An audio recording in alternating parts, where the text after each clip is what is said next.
channel A Taste of Africa. You are nurse, you're the Yamia, so I didn't so at Cheyenne. And the dear near the buyer. Ye buy and your bonnet crown, I see a cream. And ye baba, you're watching.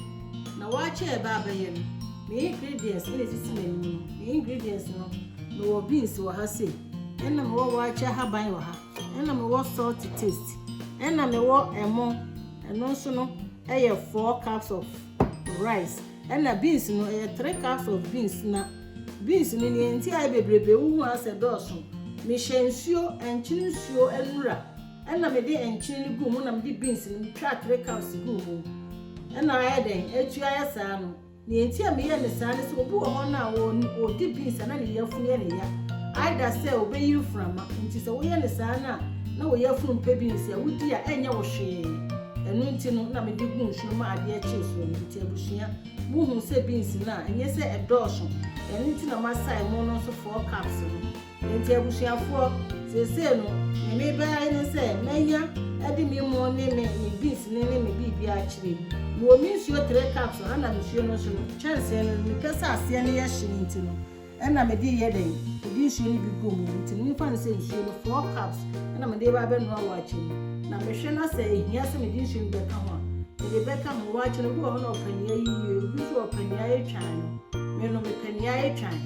It is the same, you may and send me beans in Alabama. May the Abana media baby, the magic in a rubber bun, no magic to me. No, maybe the agum, no, maybe means you know. I day, the sure no so elbush. Aye. Into me, this you know, bush will say, no. Ya me baba any say. Me baba kataso. But some sense you become home. Na me be kataso. Na me kataso we are. Na ehua. Na me the beans no so abegu. E she dey say no, me di we na ka ho no. E yakọ. Yeah, e yakọ. 5 cups na me di egum. E tin say no yemba any say. Meshe ama beans ya haba no ehuru na red no ayi no ensuo no adi na ensuo ni di a na ma ye den the beans no so ya de am de agum ma chese ye kwa no the beans ni kuma by 5 minutes time no ehu no na me de mo no so agum ma chese Waakye no aye ni no ano aye bia no ti abusia mo yi akonwa na mo ntwen na bibia me ye bia no ebe mo hunu ne ekoso edamasi yo abusia for say no we na hu enti no ya haba no adi ti edi ebisi no ba begum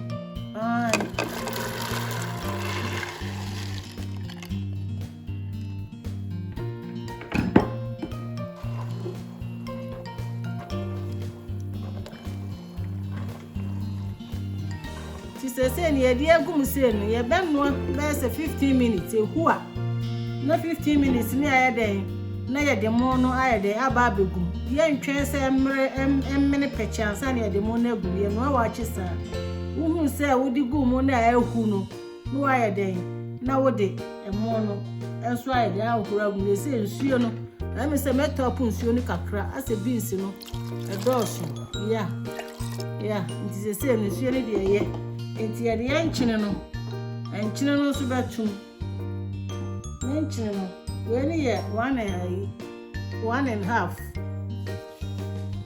timeja kakra timehwe na meka hwe na say ye yi a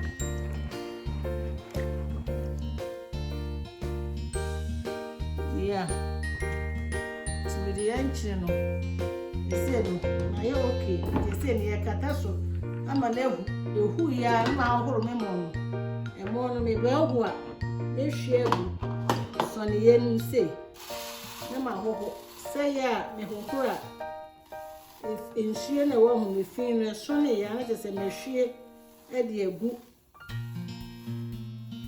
chance na esija so no ya ti se ne de ya ye mo no ready ya ye di esi ho nti no me baba horo mo no na me de esi ho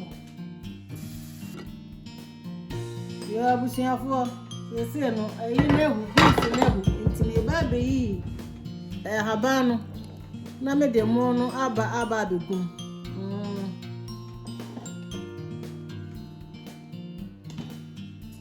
ya busiafo se me beans na hunti e de amo no ho huru ksu ho me de gum se de Waakye no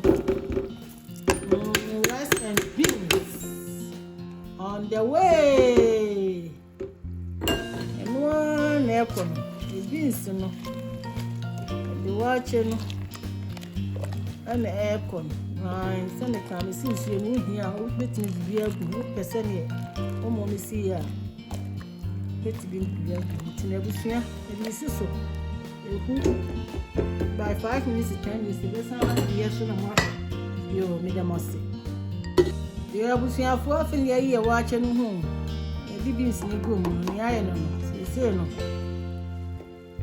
ya bi asi so 5 to 10 minutes ni ya bi so no hu ni aye e meni yo afina ya di pipata oyi aba kata so no chese di kata so ya low jana se kura by 15 minutes time no ye hu to am se nene de e Waakye na ne rede kodi ya beduru se munya konya tacho na won twen na eche bia Waakye de be misisi a obi a obedi bia fa Waakye simbra demo obiet me damasi ya busiafo ya Waakye ni na ya no wie no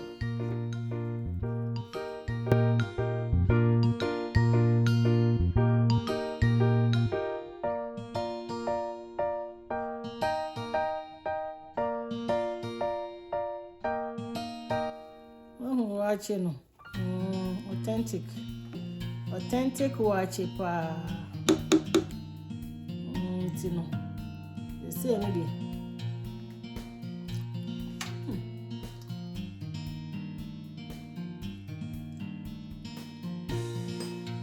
Waakye ede aya kama papa ya nti abusua the same idea ya ba ne abetiti agu ade mu ne de a kire mu